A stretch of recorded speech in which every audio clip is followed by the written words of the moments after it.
एखाद्या कलाकार केंद्राकडून चूक झाली तर सगळ्याला एका तराजूत मोजू नये साहेबांना.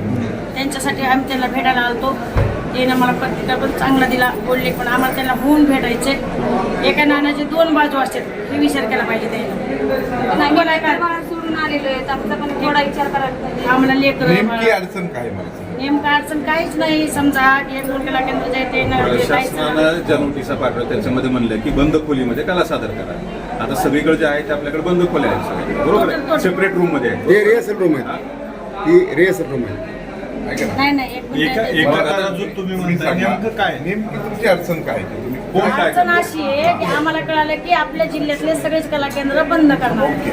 मग काय कला केंद्राला बंद केलं, ते बंद केलं काय, आम्ही बंद केलं. आम्ही सगळे कलाकार एक आहे, आम्ही कुठं जायचं, आम्ही कोणाकडे जायचं, सगळ्या लाडक्या बहिणी, सगळ्या साहेबांच्या लाडक्या बहिणी, मुख्यमंत्री साहेबांच्या लाडक्या बहिणी, आम्ही पण लाडक्या बहिणी व्हायला पाहिजे ना त्यांच्या. आम्ही तर पदर पसरतो, आम्ही कुठं कामाला पण जाऊ शकत नाही आणि ह्या महिला कुठंच कामाला जाऊ शकत नाही. कुठं जर गेलं लहानपणापासून कला केंद्र आणि जर गेल्या तर त्यांना चांगले नेतीला कोणी बघत नाही.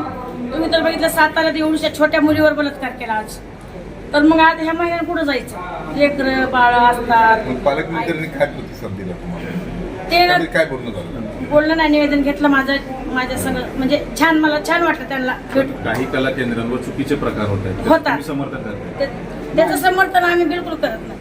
जिथं चुकीचा प्रकार दिसत तिथं स्वतः त्यानं कोणी बी अधिकारी पाठवायचा आणि त्याच टाइमला कुलूप लावायचं. ते कुठलं का कला केलं जाईल, स्वतः पाठवायचे अधिकारी. म्हणजे त्यांच्या स्वतः जरी दिली तरी आम्ही त्याला हे पारंपरिक वाद्य असतील, हे आमच्या पारंपरिक वाद्य असतील, स्टेज वापरला असतील, या जात गोष्टी नाही. नाहीये. ऐका ना. वापर केला ते दोन गोष्टी, पारंपरिक वाद्य वापरल्या जातो आणि ते डीजे तर नाही येतो, ते होता साऊंड. ऐका एक मिनिट. जेव्हा लॉकडाऊन पडलं होतं ना, तेव्हा खूप उपासमार झाली महिलांची, म्हणजे आमच्यासारखी सगळ्या कलाकारांची खूप उपासमार झाली. मग काय करायला पाहिजे, कोणी शेतात घेईना, कोणी जवळ येऊ देईना, म्हणून त्याने ते साऊंडवर घ्यायला चालू केलं. पण आता इथून पुढे जर गैरप्रकार दिसला समजा तुम्हाला, तर तुम्ही बिनधास्त ते कला केंद्र बंद करून कुलूप लावू शकता. त्याने स्वतः विजेत देऊन केलं तरी चालते अधिकाऱ्याच्या हातात. जे नियमामध्ये होतं की स्टेज असावं, स्टेज नाही, बंद खोलीत सगळं होतं. स्टेज आहे. बंद खोलीत काही ठिकाणी होतं. बंद खोली म्हणजे नृत्य बंद खोलीत आमचं रेशन असते चालू. आता अकलूज महोत्सव कालिका कला केंद्रानं प्रथम क्रमांक घेतलेला आहे 2025 मध्ये कालिका कला केंद्रानं प्रथम क्रमांक घेतलेला आहे.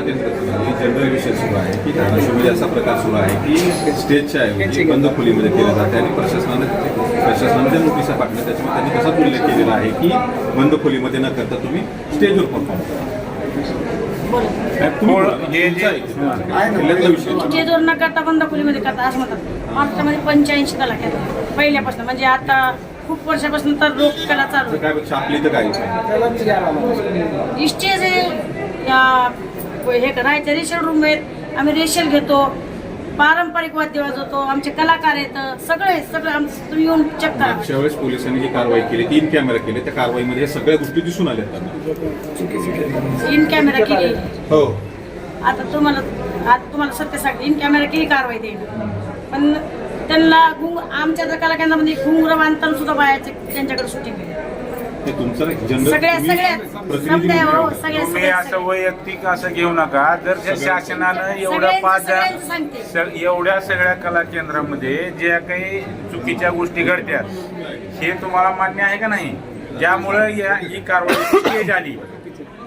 कारवाईची स्टेज कशामुळे आली की तुमच्या याच्यामध्ये नवीन कला केंद्र सुरू होत आहेत काही. ऐका ना, कशामुळे आली हे सांगा. सरकार मायबापाला एकच सांगणे, चुकीचं घडत नाहीये. काही कला केंद्रामध्ये घडलं म्हणून सगळ्याच कला केंद्रामध्ये घडत नाही.